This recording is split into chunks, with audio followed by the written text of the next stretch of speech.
Conclusion. Instagram is a traffic goldmine. It really is. There's really no other way to describe it. However, you need to follow the tips I mentioned here and customize them to fit your particular set of circumstances. If you were to do that, you can turbocharge your results with Instagram. The best part? You don't have to pay all that much money to get a lot of results. Introduction. Instagram presents a massive traffic opportunity for marketers. It is huge. How big is Instagram? Well, in June 2018, which is roughly a year prior to this training, Instagram reached the 1 billion user milestone. Think about that for a second. A lot of other platforms like Facebook, Twitter, and Snapchat are suffering from lagging growth rates. Instagram, on the other hand, continues to grow and shows no signs of slowing down. In fact, when it comes to actual daily usage, Instagram leaves other larger platforms in the dust. These other platforms may have a lot more users, but in terms of daily use, Instagram can boast over 500 million users. That's right. 500 million Instagram app users access Instagram every single day. That's a lot of content consumption. That's a lot of likes, comments, hashtags, and what have you. In fact, when measured in terms of per user engagement, it is easy to see that Instagram user behavior is more habitual. For example, with Facebook, many people have a love-hate relationship with the platform. They would use it habitually for some time until they read some rough updates. They don't feel too good, and they swear off Facebook for a few days, a few weeks, or even a few months. Not so with Instagram. People not only use it every single day, but they keep coming back. In fact, a lot of people check their Instagram feed every few hours. They don't feel like they're going out of their way when they use Instagram. It's very easy to understand this dynamic because Instagram was programmed from the ground up as a mobile experience. This is a far cry from Facebook, which, of course, was built primarily for the desktop. Since Instagram is a mobile-focused platform, it's very easy for people to have some sort of seamless perception of it.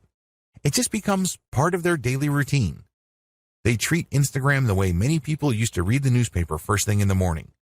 It shows no signs of saturation because there are so many niches that can be promoted on Instagram. The bottom line is, as long as a niche is photo or video friendly or graphically intensive, there is an audience on Instagram for that niche. This is extremely important if you have an e-commerce website to promote. If you are selling any kind of merchandise, Instagram should be part of your marketing strategy. There are no two ways about it. You're leaving a lot of money on the table if you skip Instagram. Sounds awesome so far, right? Well, here's the problem. Most people who try Instagram flat out fail. They really do. If you want to learn why this is the case, jump to video 1, 10 key reasons most marketers fail on Instagram. It's easy to get excited about Instagram's reach, user consumption patterns, and overall traffic volume. It's very easy to get pumped up when it comes to those facts.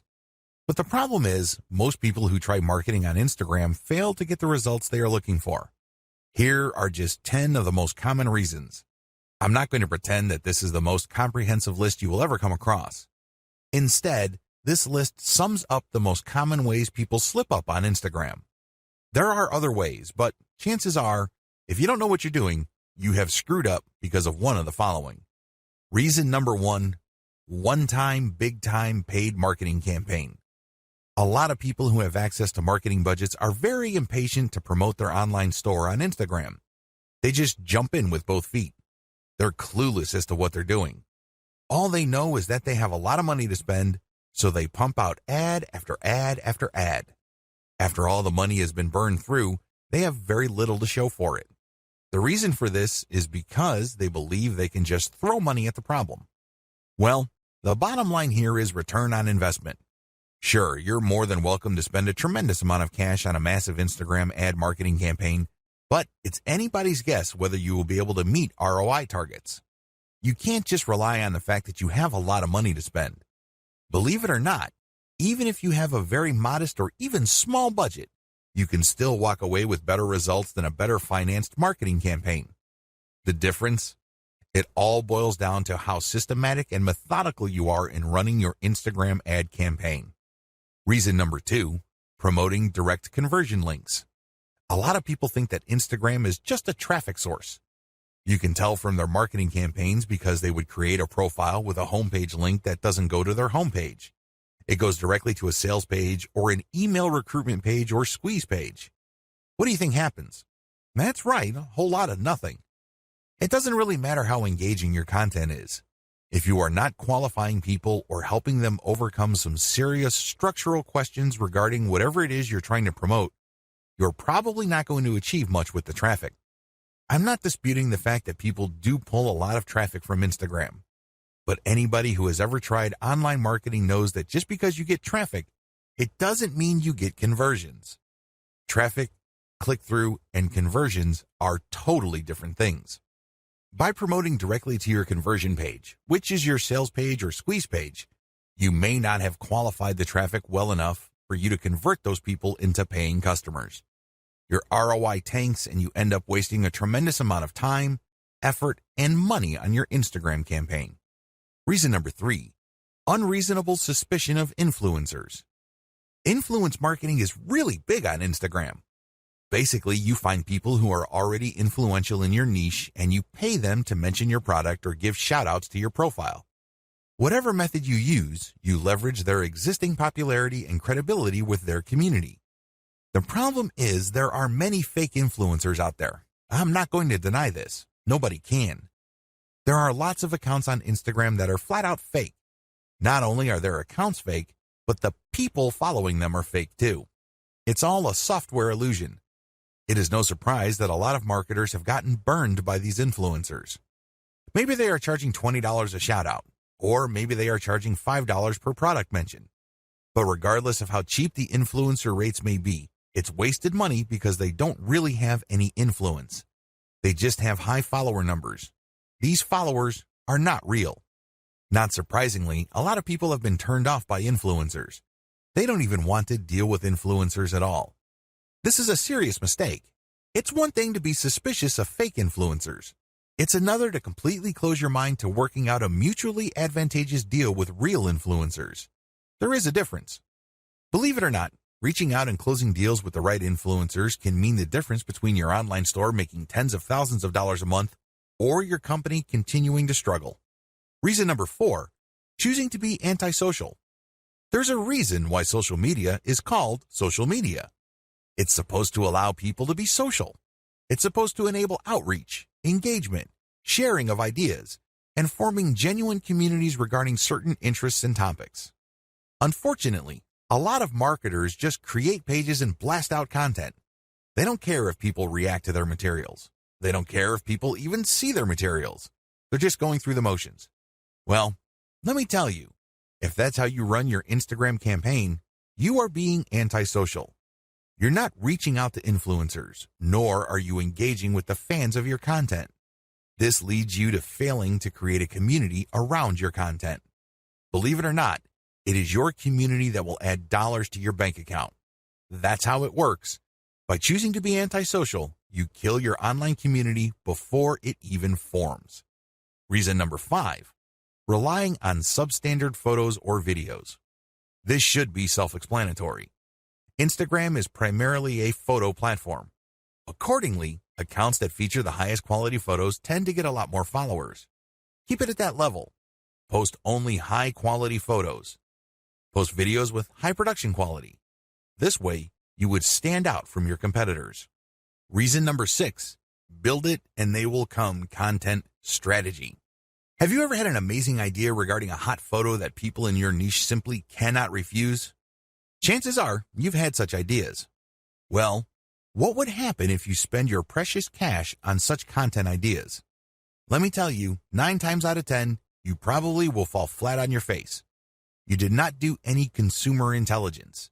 You did not do any research work ahead of time establishing that your audience would actually be interested in whatever content you are putting up. You can't just build this content and expect people to show up and come out of the woodwork. It doesn't work that way. A lot of businesses fail because of this. Your content must be based on existing demand and existing interest, not based on what you think is hot. Reason number 7, failure to repost others' niche-specific content. Believe it or not, you can build a tremendous amount of credibility on social media by simply reposting somebody's tried and proven content. In other words, if somebody posted content that got a lot of likes, engagement, comments, and what have you, you can repost that and recreate some sort of that engagement on your account. This is perfectly okay because you end up promoting that third-party account. You create a win-win situation. You build up your own credibility within your niche, and you drive attention to that brand. Everybody wins. If you fail to do this because you are hell-bent on promoting only your own stuff, your Instagram account is probably not going to grow all that quickly. You need to leverage other people's successful content. Focus on the win-win. Don't just focus on monopolizing the traffic results of your efforts. Reason number 8, failing to call Instagram feed viewers to action. Once you've developed a following, you have to make sure that those people interested in your content actually do something for you. Obviously, you're not engaging in Instagram marketing because you have nothing else better to do. You're not doing this for your health. You're doing this because you want to make money. There's no shame in that game. Step up and actually call people to action. If you post pictures of nice t-shirts, tell people, if you like this shirt, click on my profile and click on the link to get a 50% discount. Regardless of how you do it, call people to action. Otherwise, they're just going to view your account as a place where they can check out cool new things without much obligation or commitment on their part. You end up training your community members to be passive. That kind of audience is worthless to you. If you want to make money from your account, call people to action. Reason number 9, failure to use hashtags or using the wrong ones. Hashtags establish the niche of your content. People who are interested in a certain type of content would use a certain type of hashtag. Use this habitually. It may seem like people aren't using the hashtags that you use, but eventually, you will get the hang of it. Eventually, you will identify the hashtags that pull in the most traffic. Regardless, you need to make it a habit from day one. Reason number 10, posting off-niche content. I know you're excited about having an Instagram account, but don't let that excitement spill over into you just posting random personal interest posts. Your account, if you're using it for business purposes, is not about you.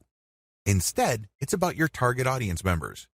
Understand that they have a narrow range of interests. Stick within that narrow range. Otherwise, you won't be training your community to put money in your pockets because they will view your account as essentially entertainment. They won't find it credible as far as niche-specific products.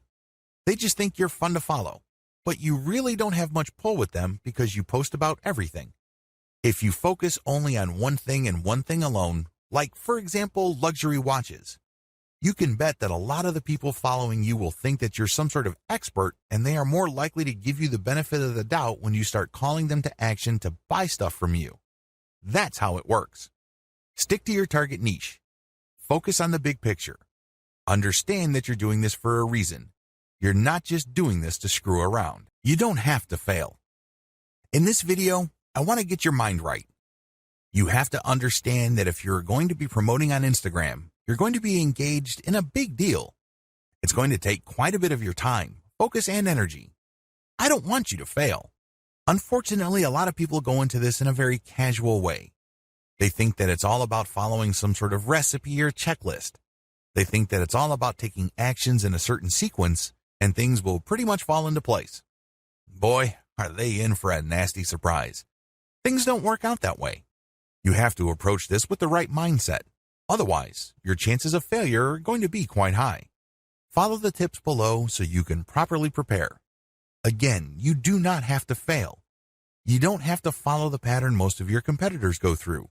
You can succeed, but you have to get your mind right. Have the right mindset. The first thing that you need to understand is that you have to believe that this is going to work. I can't even begin to tell you how many otherwise seasoned veteran entrepreneurs I coach who constantly sabotage themselves. They come across a hot new money-making idea on the internet and they automatically tell themselves that this is a scam. This works for other people, but not me. This is too good to be true, and on it goes. They're excited about it. They read book after book about it, but they never ever give it their 100% because in the back of their minds, they think that it won't work. I'm telling you, you have to believe that whatever it is that you are doing will succeed or can succeed. If you doubt it in any way, then doubt will continue to grow and eat into your focus and resolve. Eventually, you find yourself unable to put in the amount of time and focus your project needs to succeed. You need to believe in three things. First, you need to believe that this business model will work. Second, you need to believe that you can make it work. I'm not talking about other people. I'm not talking about outsourcing the work. I'm talking about you, yourself, can make it work. And third, you have to believe that this is worth committing to. It's one thing to focus on a project on a one-shot, big-shot kind of basis. You basically throw a lot of energy to it on day one and hope that you put in so much work that that work will carry you through the rest of the journey. It doesn't work that way. Real businesses are like marriages. They require you to commit day after day, week after week, month after month. It's a long-term thing. It is a marathon. It is not a sprint. If you adopt these three mindsets, you increase your chances of success dramatically. Set aside the right amount of time. Logistically speaking, you have to schedule a fixed amount of time for your Instagram marketing efforts. The good news is that it doesn't have to eat up half your day. In fact, it doesn't even have to eat up a whole hour. As long as you stick to schedule, you will start to see results. How come? Well, you know that you only have, let's say, 15 minutes to focus on marketing. You keep trying it on a daily basis because you have chosen to be consistent. Eventually, things start to click and you are able to pack more activities within that 15-minute block. This leads to better results for you. Choose to be consistent. The bottom line is simple. You have to be consistent. Even if you can only afford to invest 15 minutes of your time every single day to your Instagram marketing efforts, that is plenty. The key here is the fact that you will always come back. The key here is that there is a sense of confidence in the fact that you will always step up to put in 15 minutes every single day. This can lead to amazing results because even though on the surface it doesn't seem like much time, the consistency makes you more disciplined. You're able to pack in a lot more focus and a lot more work within a fairly small time window. This leads to greater results. Also, your results tend to scale over time because you tend to do a better job. You are able to make better decisions. Document your efforts. I can't even begin to tell you how many good ideas most entrepreneurs think of in the span of a day. But the problem is, if you do not write down these ideas as you work on your Instagram marketing campaigns, you will forget about them. You won't be able to test them. And one of the most annoying things that can happen to you is when the idea that you thought of before keeps coming back, and then you forget it, and then when you're doing other stuff, it distracts you. You then focus your attention on it, then you forget it again, and on this ordeal goes. The end result is that you waste a tremendous amount of time, focus, and energy. Document your ideas. Pick out the best and try them out. If they don't work, that's fine. Move on. If they work, incorporate them in your daily activities.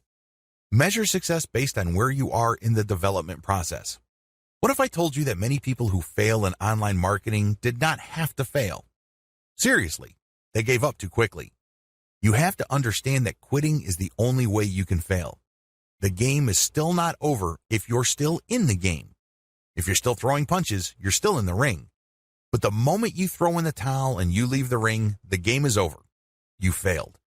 The problem is when people work on a particularly big project, and believe me, online marketing is one of those projects, they measure themselves using the wrong standards. They just got started, and they start counting how much money they're making. Obviously, they're not making any money. So what happens when you do this? Well, you discourage yourself. You keep repeating to yourself, you're putting all this time, focus, and energy, and you have very little to show for it. You're not making any money. Eventually, your resolve gives way. You sabotage your passion when you do this. Instead of immediately thinking about how much money you have made when you just started your online business, focus instead on where you are. Measure your success based on the stage of development you're in. This way, if I just put up a website, my measure of success would be how many pieces of content do I have up? Are all the links working? Do I have a nice graphic? Is my website easy to find? Did I set up SEO correctly? Are all my products imported properly? And once I have successfully answered yes to all those questions, then I move on to the next stage of the development, which is promotions. Do you see how this works? If you start an online project and you just jump straight ahead to the part where you're collecting all the big money, you are going to depress yourself. That's really what you're going to be doing. You're going to discourage yourself because, obviously, the big money doesn't appear then. It appears at the end of the process when everything else has been built up. Resolve to fail quickly. I know this sounds like a crazy piece of advice, but it is actually one of the most powerful pieces of money-making advice anybody can give you. Seriously. Why? Like I said earlier, in the span of a day, entrepreneurs come up with all sorts of crazy ideas on how to make more money with their business. A lot of these ideas, sadly, are half-baked. A lot of them make all sorts of faulty assumptions and they really are failures from the beginning.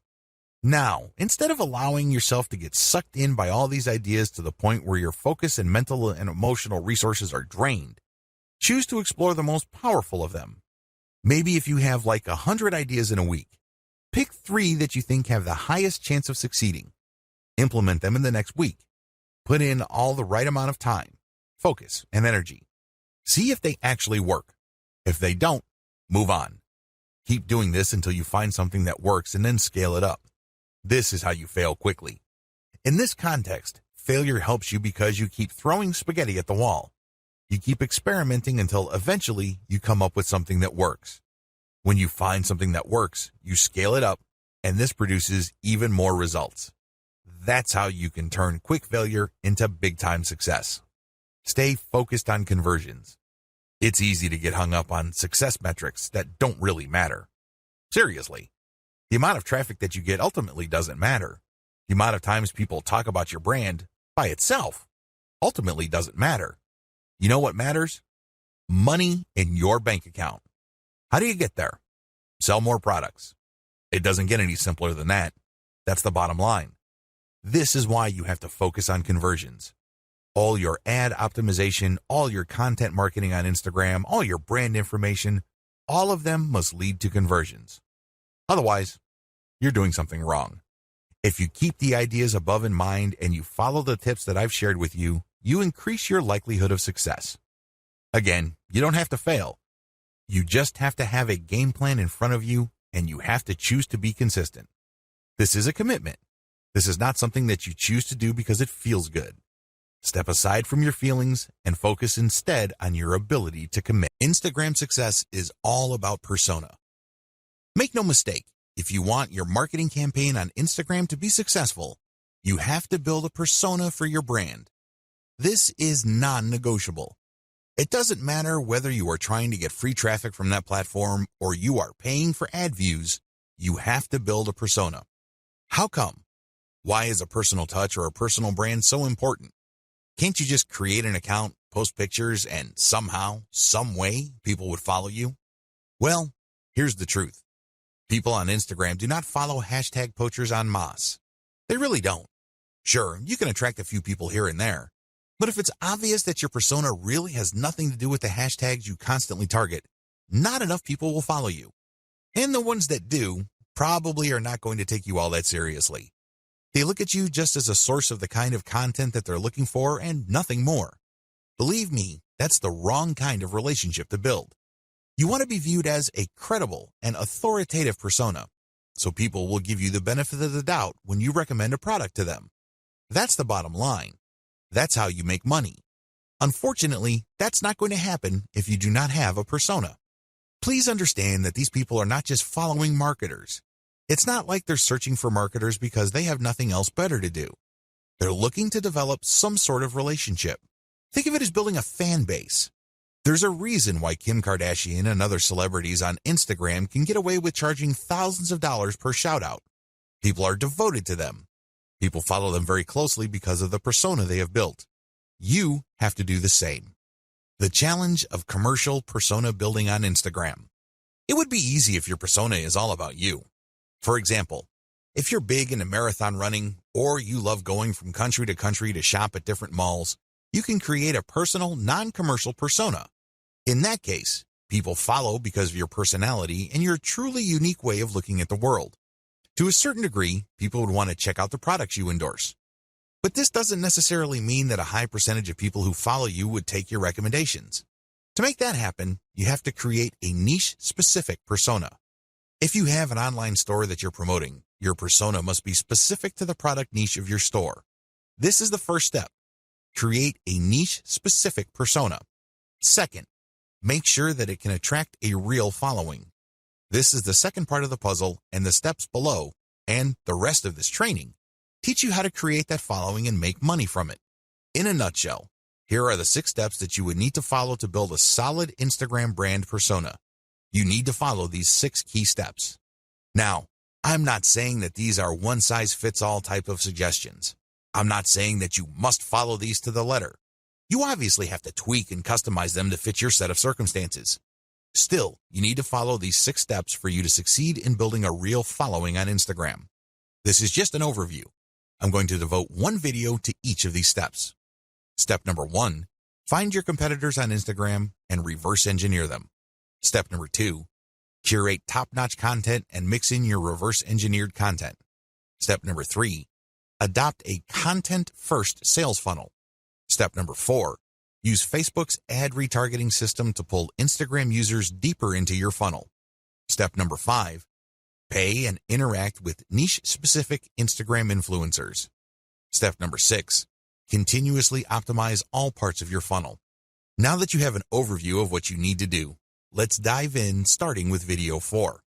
Again, the strategy here is to build a credible niche-specific persona and create a following for that persona. This is how you will get traffic. This is how you will get visitors to your target site, which you can then optimize for maximum conversions. At the end of the day, all the traffic in the world is not going to make you wealthier. You know what will? Conversions. There are tons of websites out there, in particular Imgur.com, that get a lot of traffic, but they make very little money compared to the huge volume of traffic they get. If you own an online store, you need to focus on conversions because that is what will put food on your table and nothing else. Find your competitors on Instagram and reverse engineer them. The first thing you need to do is list out all your competitors. If you don't know who your competitors are, go on Google and type in keywords related to your online store. Find all your competitors on Google and use the similar site research on Google to find online stores that are related to your competitors. Come up with a massive list. Search for them on Instagram. Once you have a great list of competitors, the next step is to look for them on Instagram. Do they have Instagram accounts? If they do, come up with a big list of competitors there as well. Study your competitors' Instagram accounts. Once you have a massive list of direct URLs on Instagram of your competitors, study them very closely. Take note of the quality of their Instagram profile. Pay attention to their content strategy. What kind of content do they keep publishing over and over again? I'm not saying that they're publishing the same exact content, but you can tell that they publish content using the same theme or topics. Take note of these. Most importantly, pay attention to the hashtags they're using. Reverse engineer your competitors' success. At this point, you should be aware that some of your competitors' content gets a lot more love from Instagram than others. This should be your top priority. Figure out which of their content gets the most traction. I am, of course, talking about the number of likes, comments, and other indicators of popularity. Forget about everything else. Once you have listed your competitors' most successful content, spend enough time figuring them out. What should you look for? Pay attention to the hashtags they use. Take note of the kinds of pictures or videos that are most popular. Also, pay attention to the description text for these items. Do you see any similarities? Can you connect the dots? Is there some bigger pattern emerging? After you have studied these elements, pay attention to the profile page of your competitor and also the text embedded in the pictures or the call to action mentioned in the videos. These relate to their sales funnel. Basically, they are mentioning discount codes so people viewing this content can get a discount. They're also promoting the profile page of their website. Look at their sales funnel strategy. How do they use their popular content to get traffic to their site? Next, how do they convert that traffic to their site into paying customers? Do they use discount codes? Do they just dump them directly to their sales page? Is there some sort of special promotion they are holding? Do they dump people into a squeeze page so people can sign up to a mailing list that will notify them of special sales? Be clear on the sales funnel strategy that is most common among your competitors. Please understand that they will not use this model if it doesn't work. The fact that you keep seeing this model in many different forms again and again pretty much tells you everything you need to know about that sales funnel. They wouldn't be promoting it if it didn't work. Learn to connect the dots. At this level, you need to write down extensive notes regarding the 3 key factors for your success. Your goal is to understand your competitors' content so you can beat them at their own game. You're going to copy their themes. These themes are content themes. These are the things that they talk about consistently, which get a lot of love from their followers. Next, you're going to copy their sales funnel. There's a reason why the vast majority of your competitors have adopted pretty much the same sales funnel. There's no need for you to be a hero. There's no need for you to come up with something completely new. You just need to identify what works and build something similar. You need to build something that will improve on what your competitors have done. Next, you're going to pay attention to their content because you're going to come up with something better so you get a competitive advantage. These are the 3 strands that you need to put together for you to come out ahead of the competition on Instagram. Otherwise, you're just going to be sharing the same general stuff that they are sharing, and this is not going to help you. Seriously. Why? Well, you're not building a distinctive persona. You're just playing the game to be just another face in the crowd. At the back of their minds, your target audience members are saying to themselves, well, I can get the exact content from this brand's competitors. Why am I here? I'm not getting anything spectacularly different. The key here is to copy the same themes and the same sales funnels, but also to improve on them. In other words, you build on the strength, you leverage the strength of your competitors, but end up doing better than them because you address their weaknesses as well. You're going to be able to do this when you figure out their winning content themes and then come up with your own higher quality content. Second, you figure out their most popular hashtags and you use those hashtags for your own content. Finally, you take note of their most common sales funnels and you optimize your own version so you can get better results. The bottom line here is pretty straightforward. There is no need to reinvent the wheel. Some of your competitors are already successful. Build on their success. Use reverse engineering to let your competitors do your homework for you. There's absolutely no need for you to start from scratch because, believe me, the trial and error that you have to go through that burns up a tremendous amount of your time, effort, and energy is just simply too expensive. Curate top-notch content and mix in your reverse-engineered content. Now that you have a clear idea of the themes of your competitors' most successful content, look for third-party content that non-competitors or lower-level competitors produce that meet these themes. When you do this, you're saving a lot of money. You obviously don't have to create this content. Instead, you're just simply sharing it. However, you're doing yourself a big favor because you are giving your target audience the kind of content they are looking for. You're giving them something to engage with that based on your research of your competitors, they already like. When you feature this content, you tend to attract the same types of audience as your competitors. Now, curation can only take you so far. You shouldn't build and maintain your Instagram account solely on curated content. You're being lazy when you do that. Instead, you use this content to draw and engage with your audience members. Next, you then come up with a short list of your competitors' very best content and you come up with your own version.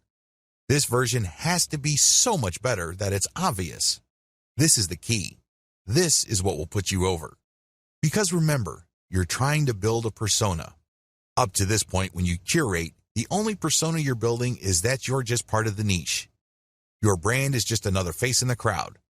You want to get over. You want to come up head and shoulders from the rest. How do you do this?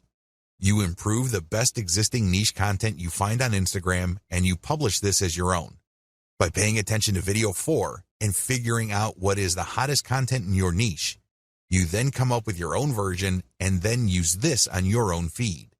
You rotate these along with the curated content that you are already publishing. How exactly do you improve on others' content? There are several ways you can improve the quality of content that you reverse engineer. Again, you're not copying and pasting here. You're not taking somebody's work and passing it off as your own. No, you're taking ideas so you can create your own original content, but you end up creating better content because you used one or a few or all of the following strategies. To improve content, you should do the following. Update. Offer an updated version of the content. If the hottest pictures your competitors are showing are grainy and obviously old, come up with an updated picture. You'd be surprised as to how viral your content can be. How come? Well, you are publishing something that is obviously up to date. Higher production quality. When you're publishing content, make sure that the quality values of the content are high. This means high resolution, crisp imagery, the colors are top-notch. Also, the composition has to be really good. You have to produce content that is so obviously superior to your competitors that your brand stands out. That is the standard you should aim for. Include more details. I can't even begin to tell you how many Instagram accounts out there just post a picture and hashtag, if that. That's all they do.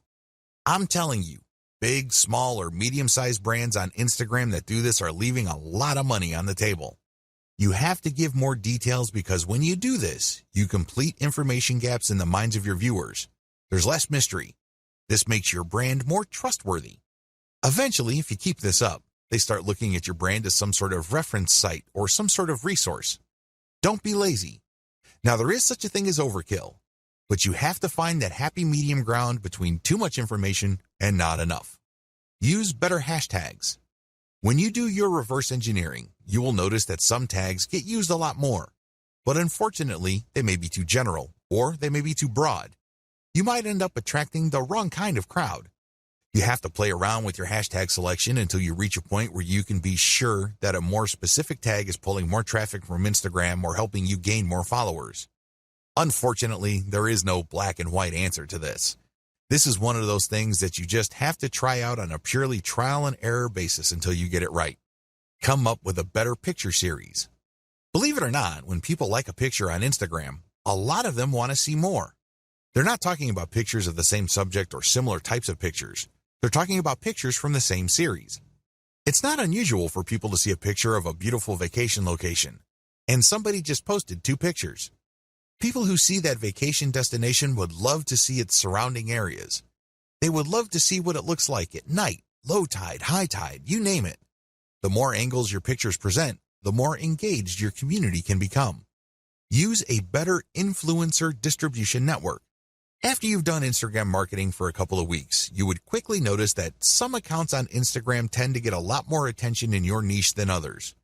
You should not automatically run away from these people. You might be thinking that they are competitors. You might be thinking that they are out to get your slice of the pie. Stop thinking that way. Instead, start looking at them as allies. Obviously, they already did the heavy lifting of attracting the same audience that you're trying to attract. Engage with them and get them to pay attention to your feed, and they may possibly share some of your content. Now, you may be thinking to yourself that a lot of these accounts are in it for the money. That well may be true, but there are also a lot of hobbyist accounts out there. These are people who would voluntarily share content as long as they think it's good. Call your viewer to action. To get better results than your competitors, always include a call to action. With everything else being equal, if you have a competitor that just posts really gorgeous pictures and doesn't bother to call the viewer to action, you probably would get better results if you posted superior pictures with a call to action. Remember, the name of the game here is to figure out your competitor's strengths and build on them while at the same time taking advantage of their weaknesses. Profile link call to action must address content. Everything you do on Instagram must integrate with content. Like I mentioned earlier, if you're just going to get shout-outs and you're just going to post a lot of stuff on Instagram to get people to click on your homepage link, you're leaving a lot of money on the table. You really are. Why? You want to qualify that traffic so that that traffic eventually converts into sales. How do you do that? Well, one of the most basic ways to do this is to link your profile link to an internal page. That's right. You don't link it to your homepage. People landing on your own page might not know what to do. They're more likely to click the back button. Instead, when you feature a consumer guide or some sort of list article that clues people in on the common questions regarding your niche, you can build credibility. You are also answering questions. You are also answering needs. This increases the likelihood that the person that you get to click onto that page will keep clicking internal links because they think that you are an authority. Eventually, you get them to click on a link that will take them to your email list. This is how I prefer to convert Instagram traffic. I don't just dump them into an article, which then dumps them into a sales page. It would be great if they are in a mood to buy, but chances are they are not. The better approach is to get them on your mailing list and let your mailing list, by sending content and other information, do the heavy lifting of eventually converting your list members into paying customers. That's how the game is played. If you don't follow the tips above, chances are your content is just going to remain flat. It's not going to register with your target audience members. Adopt a content-first sales funnel. By content first, what I mean is that your sales strategy must turn on content. In other words, you use quality content to qualify the traffic you get from Instagram so they are more likely to become paying customers. This is crucial because a lot of marketers on Instagram use it as a traffic pump. That's all it is to them. It's just a place where they can get clicks. And if those clicks do not turn into buyers, no big deal. There's more where that came from. That's their attitude. Well, the problem with that strategy is that you burn through a tremendous amount of traffic before you can get a sale. What if I told you that you can pull less traffic, but actually make more money with a lower volume of traffic? This happens all the time. This is not theory. This is not speculation. This happens all the time. How? Using content to qualify your traffic. Make no mistake, Instagram and successful social media marketing turn on content marketing. You can't just pull traffic from all these places and expect that traffic to convert. That traffic must trust you. Those are real people. They must be made to feel that they know and like your brand enough for them to trust it. Unfortunately, that's not going to happen instantly. It has to go through a sequence of content. Make no mistake, raw traffic doesn't convert at a high enough return on investment. It simply doesn't. Because if this was the case, then everybody would stop wasting their time on content. They wouldn't bother. They would just buy raw traffic. But this isn't the case. Experienced marketers on Facebook and Instagram use a content-based sales funnel strategy. In other words, they use content marketing. The truth is, content marketing is more compatible with social media traffic, regardless of whether you buy ads or you drum up free organic traffic from Instagram and other social media platforms. The KLT process. Let me ask you, when was the last time you bought something from a complete and total stranger? That's right. This person just came up to you on the street and tried to sell you stuff. I'm willing to guess that this happens once in a blue moon. If you're like most people, this probably has never happened. Well, you're absolutely normal if that's your mindset. Why? Most people buy from people they think they know and trust. That's the bottom line. That is the bedrock of any kind of sales. I don't care whether it's done online or offline. It doesn't matter whether a small company or a big company is doing it. It's all about trust. When you use a content-based sales funnel strategy for Instagram, you build trust. This requires multiple pages. I wish I could tell you that you just need 2 pages to pull this off. I wish I could tell you that you just need to get people to a general consumer guide and then they would reliably click through to the sales page and they would buy stuff. That's wishful thinking. Now, don't get me wrong, this happens from time to time. I know it happens to me quite a bit, but I cannot bank on that. What I can bank on is trust. How? When people from Instagram find their way to my website, they land on a consumer page that addresses their needs. They're looking for answers. They're looking for solutions. So they get all this information and then they can click through for more finely tuned, more efficient, or better value solutions. When you do this, you build credibility and authority. You also control the conversation. You then offer them a freebie to join your mailing list. Once they join your mailing list, that's when the real selling begins. You already have them in the palm of your hand. You then drip feed them content to open their mind to their needs and get them excited about premium solutions. The more of these premium solutions you sell them, the more money you make. The best part of having a mailing list is that this asset grows in value over time. When you send an update, you may not be able to convert them right then and there, but you get another chance to convert them when you send out another update. Fast forward this to many months or even years, and you can see why every single person on your list can potentially turn into dollars later on. None of this is possible without the KLT process. You have to walk the visitor to the point where they trust you. Working a multi-page strategy. Once you pull traffic from Instagram to a page on your site, you have to have links in that initial content that would take them to a page that would further build their trust.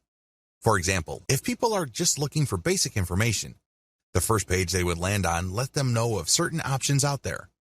Once they are excited about a particular option, they can click another link that would take them to a page that talks about a specific type of option, which they obviously already like. This page then gives enough details that they build trust.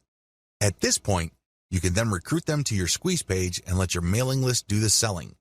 You can also give them the answer in the form of a freebie in exchange for them signing up for your email list. Whatever the case may be, you walk the visitor through the trust stage. This can be very quick with some people, Others require a longer time span. Whatever the case may be, when you have a mailing list at the end of the sales funnel, you have greater control over your messaging. You also control the pace of the messaging. This higher level of control translates to greater conversion control later on. Use Facebook's ad retargeting system to pull Instagram users deeper into your funnel. This is my secret weapon when it comes to Instagram. Make no mistake, if you followed all the steps above and you used a multi-page strategy to build up your mailing list, you will achieve some level of success. However, if you want to turbocharge your results, you need to deploy Facebook's ad retargeting system. How does ad retargeting work? When you retarget ads using Facebook, you first install Facebook's Pixel on your website. You then go about promoting on Facebook and Instagram. And when people find themselves on your site after clicking on a profile link, the Pixel keeps track of where they landed. Now that the system knows which Instagram or Facebook users ended up on your site, you can take out a retargeting ad. This ad can promote a deeper page, or it can promote your mailing list directly. Whatever the case may be, when people who have visited your site go back to Facebook or Instagram, they start seeing your ads. This is like shooting fish in a barrel.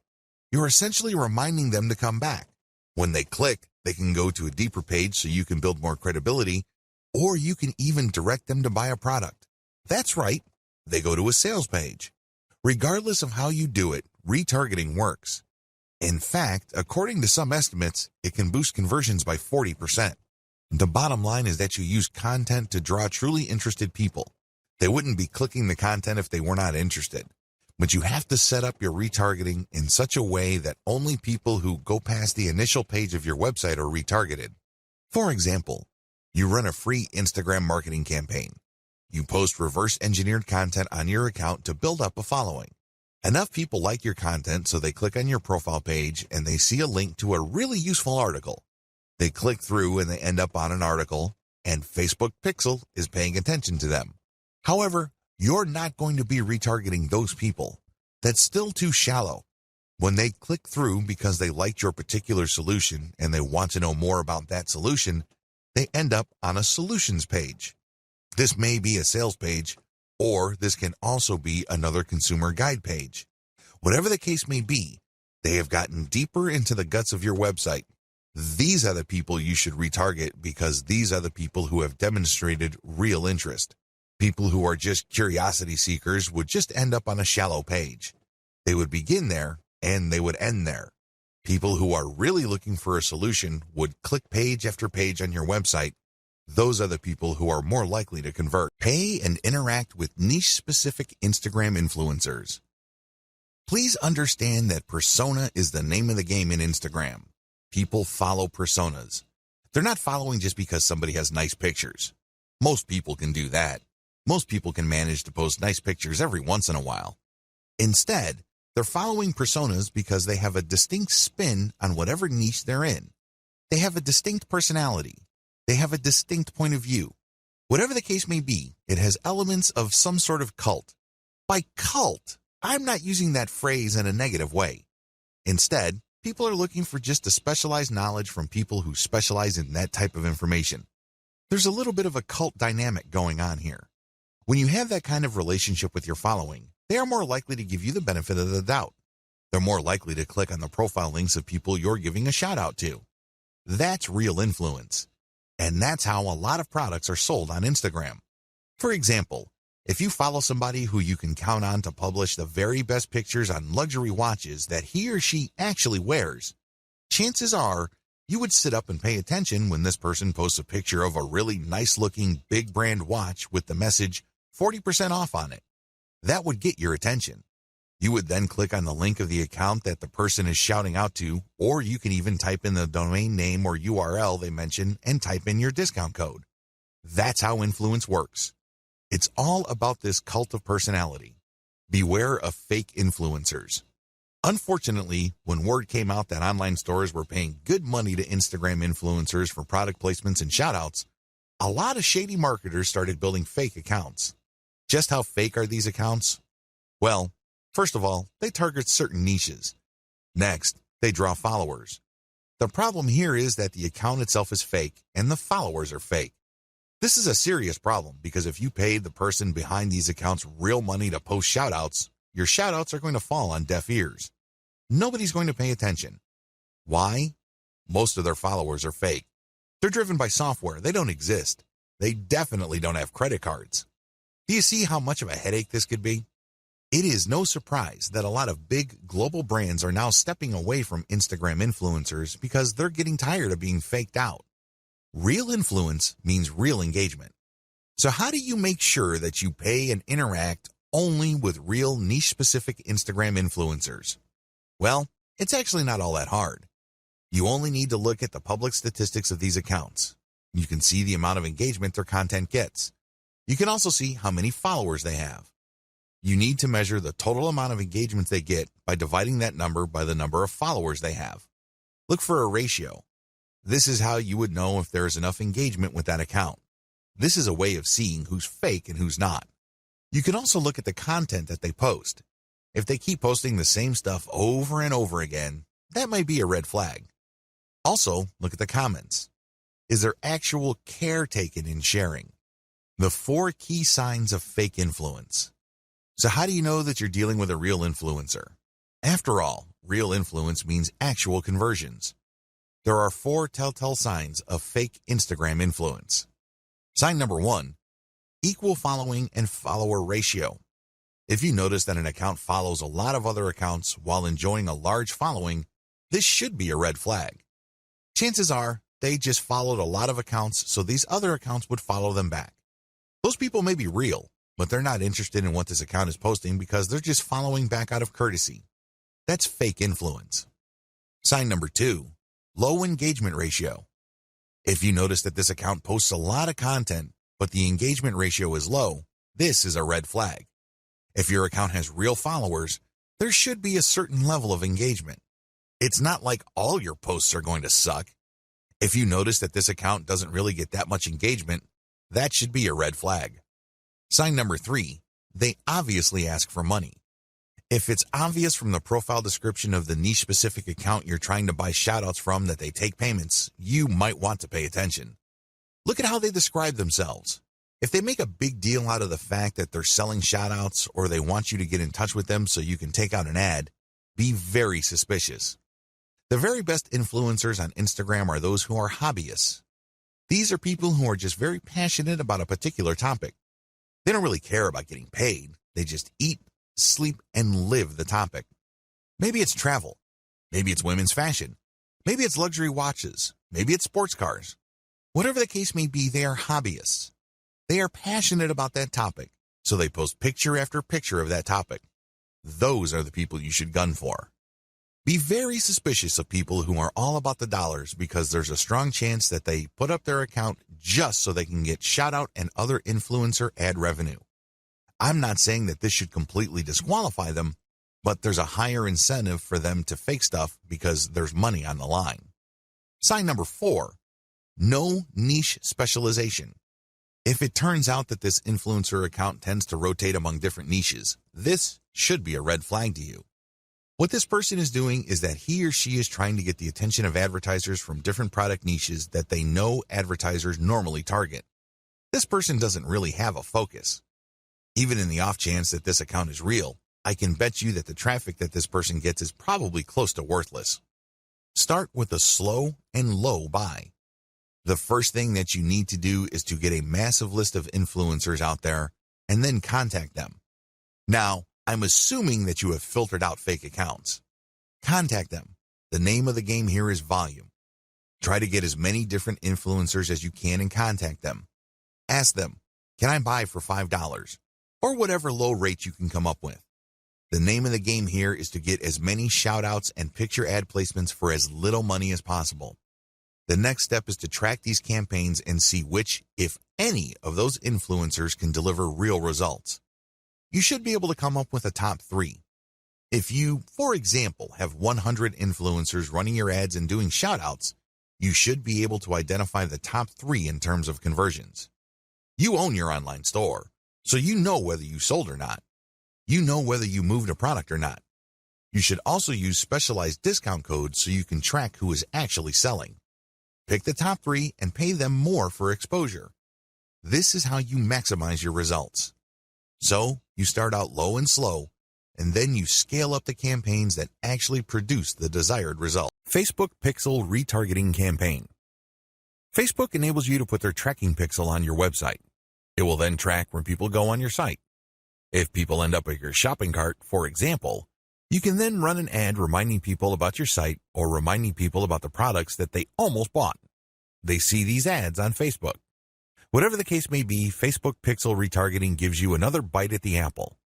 One of the biggest problems with e-commerce is that prospective buyers abandon their shopping carts.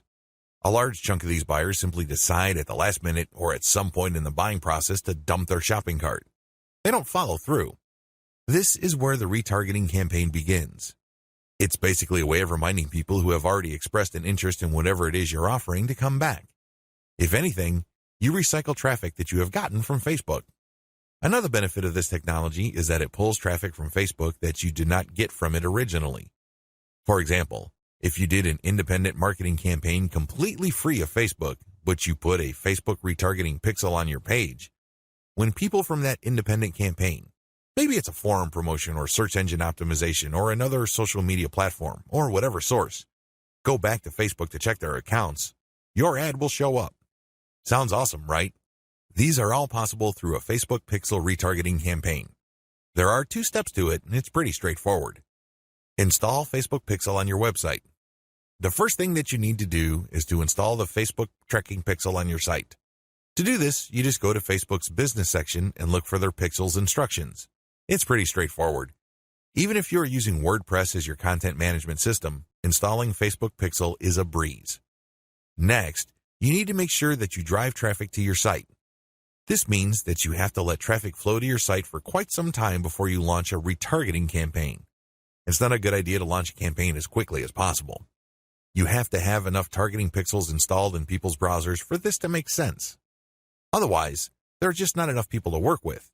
Now, keep in mind that if you are in a niche that has generally low traffic levels, then you would have to conduct your campaign even though the overall traffic flow to your website is fairly low. Run ads on Facebook for retargeting. The ads that you're going to run for Facebook Pixel retargeting are going to be a bit different from the normal boosted posts or picture links that you run on Facebook.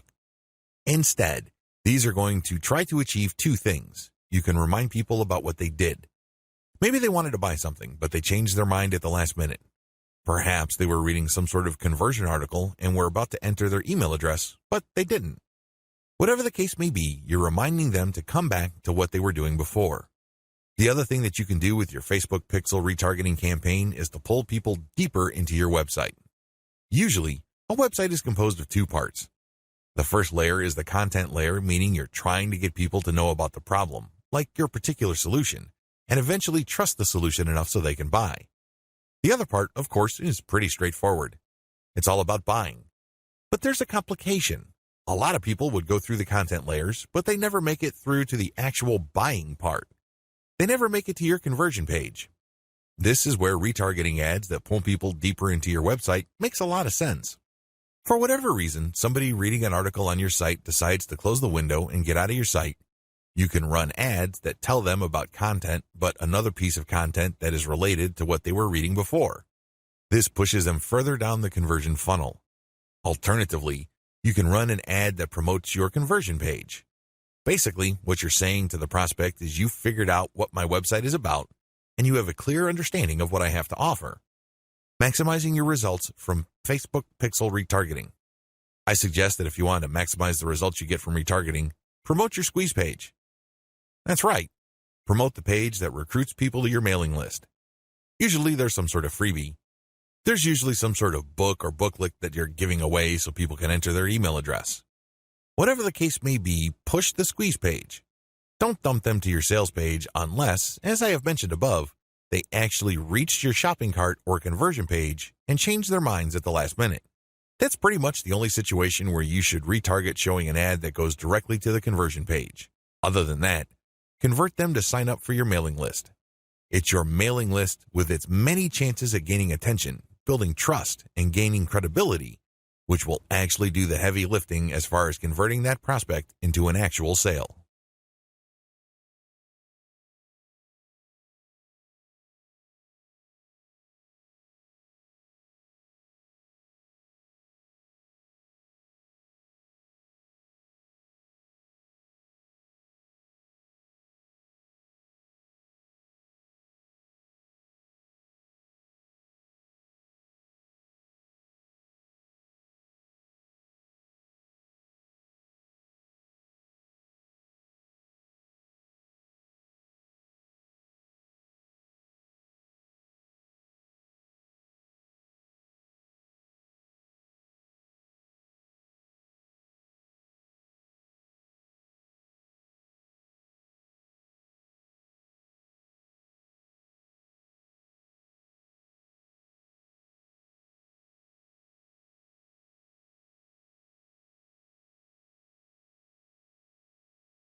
How to optimize your Facebook ad campaigns.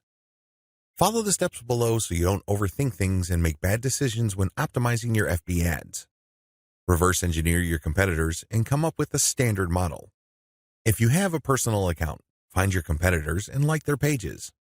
Before you know it, you'll start seeing ads either from your competitors themselves or from businesses that are very similar to your competitors. Pay close attention to these ads. Reverse engineer them to find the standard model for these ads. In other words, go through as many of these ads as possible and get a clear understanding of what kind of pictures, headlines, and text they use. Also, if they are mostly promoting posts, pay attention to that. Whatever the case may be, look at what they're doing and see common patterns. Focus on the most commonly used strategies because this gives you the industry standard model. Don't get sidetracked by ads that seem so different, so new or so innovative because if they are so different from the industry standard model, they're outliers. There's a high chance that those ads do not convert. Come up with your own version and test with a low budget. Test with a low budget. You don't want to burn through a tremendous amount of cash during the testing process. There will be a time and place for you to get crazy with the budget, but now is not the time. Create variations and test. Now that you have come up with your own version of the standard model, create variations of it and then run low-budget tests. Do not do this randomly. Do not do this based on your feelings or impulses.